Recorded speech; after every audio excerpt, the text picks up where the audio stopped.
ओम वंदे कृष्णं जगद्गुरुं। श्री मुख से श्री कृष्ण के निकसा गीता गीत, सुने सुनाए जगत को, मिले कृष्ण प्रति प्रीत। हाँ आस्थावान सज्जनों, अभी हम कुछ दिनों से आपको दोहा चौपाइयों में रचित गुरु ज्ञान गीता नाम से श्लोकों को दोहा चौपाइयों में सुना रहे हैं। और साथ साथ में जो नारद पुराण में भगवान शिव ने पार्वती जी को हर एक अध्याय का महत्व बताया है, महिमा बताई है, महात्मा बताया है, उसका प्रतिफल बताया है, वह भी हम सुना रहे हैं। आज 14वां अध्याय, ये 14वां अध्याय भी बड़ा महत्वपूर्ण है। ये 14वां अध्याय के जप करने वाले, पाठ करने वाले के चरण धूलि लग जाने से नीच योनि के भी स्वर्गलोक को प्राप्त हुई। ये बड़ी विचित्र कथा है। इसकी संक्षिप्त में कथा सुनाते हैं हम आपको। 4-5 मिनट की कथा है। देखिए कितना महत्व है। आप कोई भी पकड़ लीजिए, किसी भी एक अध्याय का रोज नित्य प्रति पाठ तो करिए अपने जीवन में। फिर देखिए हमारे यहाँ एक गीता प्रसाद जी शर्मा हैं, नाम ही उनका गीता प्रसाद है। नित्य प्रति गीता का पाठ करते हैं और पूरे महात्मा को भी जानते हैं, उनसे हमारी चर्चा होती रहती है। तो सुनिए आप 14वें अध्याय। सिंहल द्वीप नाम का जो नगर है, वहाँ पर एक विक्रम बेताल नाम के राजा थे। और ये विक्रम बेताल नाम के राजा एक बार क्या हुआ, अपनी 2 कुतियों को साथ लेकर के शिकार करने गए। आपने अभी तक कुत्तों का बहुत सुना है भाई, मैंने आज तक पहली बार सुन रहा हूँ मैं तो, कि राजा लोग भी जो है, वह अभी भी जो शिकार करने जाते हैं लोग कुत्तों को ले जाते हैं, और कुतियों को पहली बार मैं सुन रहा हूँ। कथा है ये तो भाई, और संभव है। वैसे उतनी जैसे कुत्ते और कुतियों में कोई अंतर नहीं है साहब, वही स्वभाव उनका भी। तो 2 कुतियों को लेकर शिकार करने गए। अब उनको क्या है, रास्ते में एक खरगोश दिख गया, कुतियों को दौड़ा दिया।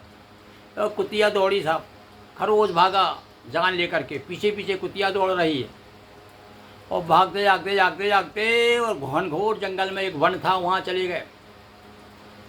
वहाँ वन में जा कर के एक आश्रम था, और आश्रम के बाहर कुछ कीचड़ थी। मतलब जो ऋषि लोग जो है पैर धोते ना, पैर धोकर अंदर जाते थे पहले, आज भी हमारे यहाँ तो गांव में आज भी पैर धोकर के घर में घुसते हैं।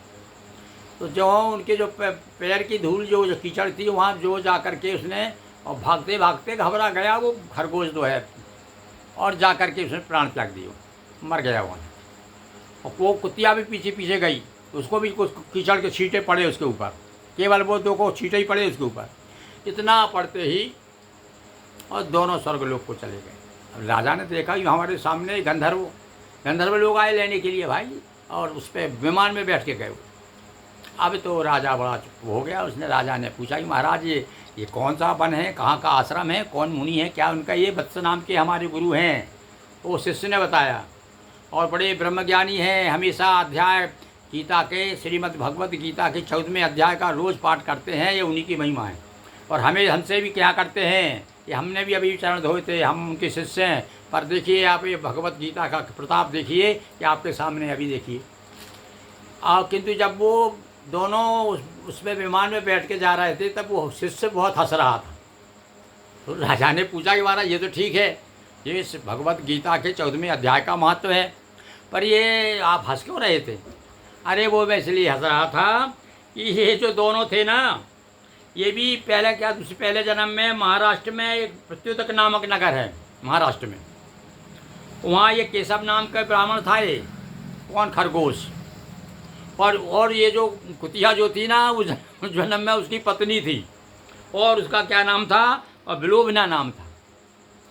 पर भैया ये विलोबना तो भाई क्या होता है, कई स्त्रियाँ जो है कुसंगति में बिगड़ जाती हैं। तो ब्राह्मण क्या ज़रूर थी, किंतु वो व्यभिचार नहीं हो गई थी, को कुल कलंकिनी कह सकते हैं उसे। सारे आचरण उसके गलत थे, हमेशा पति पत्नी में अनबन बनी रहती है। और कई बार आप देखते हैं कि जब सहन शक्ति सीमा से ज़्यादा हो जाती, बढ़ जाती है, तो आदमी फिर वो विवेक मर जाता है उसका। तो एक बार गुस्से में आकर के और पंडित जी ने जो है, केशव नाम के पंडित जी ने अपनी पत्नी को हत्या कर दी। और वो हत्या करने के बाद मर गया। तो ये हत्या करने के कारण ये भी जाकर दूसरे जन्म में खरगोश हुआ और वो हुई कुतिया। इस प्रकार से वो पिछले जन्म का बदला के बाद कुतिया पीछे दौड़ी थी उसके। और आज देखिए कि पति पत्नी दोनों गीता के 14वें अध्याय के जप के प्रभाव से दोनों को मोक्ष हुआ। बोलिए गीता का भगवान श्री कृष्ण की जय। ऐसी महिमा है भैया, जैसे कि रामचरितमानस की एक एक चौपाई मंत्र है, ऐसे ही अब गीता का भी एक एक श्लोक मंत्र है। कोई भी एक श्लोक पर कर लो आप भले, तो आपका वो कहना चाहिए कि जीवन सुधर जाएगा। तो लोक लाभ परलोक निवाहु, इस लोक में और परलोक में भी निवाह यदि चाहते हो तो भैया गीता के शरण में आ जाइए। बोलिए गीता भगवान की जय, श्री कृष्ण भगवान की जय। हर हर महादेव शंभो।